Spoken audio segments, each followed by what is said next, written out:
Potong sepotong kulit kayu, bor lubang kecil. Tempatkan dengan hati-hati di dalam tanah, klik pada seutas kawat dan masukkan ke dalam lubang kecil. Bentuk asapnya tidak berubah saat ini. Tumbuk tanah dengan daun, memaksa mangsa di dalam gua untuk menggerakkan tubuhnya, sehingga mengubah arah aliran udara.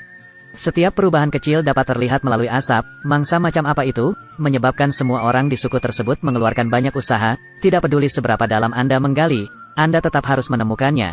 Tempatkan lasso di pintu masuk gua terdekat. Mencegah mangsa melarikan diri, mulailah menggali dengan tangan kosong. Jika menurut Anda cacing tanah ini, itu tujuannya, jadi itu kesalahan besar. Mangsanya sebenarnya tersembunyi 2 meter di bawah tanah. Di hutan purba ini, tidak ada makanan yang mudah didapat. Setelah 2 jam, mangsanya akhirnya tercium. Raksasa misterius saat ini, hal itu akhirnya terungkap kepada dunia untuk pertama kalinya.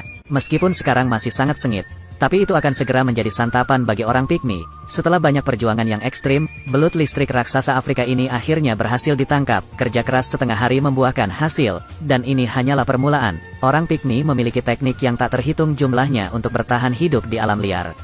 Getah pohon ini mengandung racun saraf yang kuat, jangan menyimpannya di tangan Anda.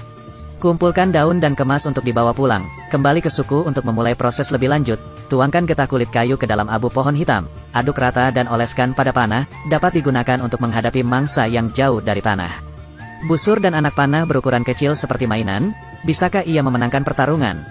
Awan dan kabut jauh di dalam hutan hujan, pemburu mengandalkan penglihatan mereka yang tajam, dapat dengan mudah menemukan tempat persembunyian mangsa. Setelah pencarian yang lama, seekor monyet dengan cepat diidentifikasi. Panah dan tembakan secara akurat hanya dengan 1 kali pelepasan tangan mungilnya. 3 menit kemudian, kakak laki-laki senior kehilangan kesadaran. Pemburu hanya bisa memanjat pohon dan melepasnya. Orang Pygmy tidak pernah pilih-pilih soal makanan.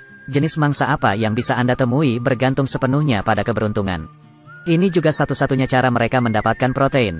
Awalnya berencana untuk kembali ke sini, tak disangka, di tengah jalan ia bertemu dengan seekor burung besar. Kemampuan menembus panah, hal ini tidak dapat dicapai dalam semalam, mudah mencapai kesuksesan. Hasil yang tidak terduga membuat mereka berdua sangat bahagia. Sementara anggota suku lainnya berkumpul menuju hutan, tarik jaring raksasa sepanjang ratusan meter, jalan setapak seperti labirin. Kemudian mulailah mengusir hewan di sekitar. Metodenya sederhana namun sangat efektif, cepat berhasil menangkap rusa. Meskipun rata-rata tinggi badan orang Pygmy kurang dari 1,5 meter, namun kemampuan bertahan hidup di luar ruangan, tentunya keberadaannya berada pada tingkat yang tidak terduga.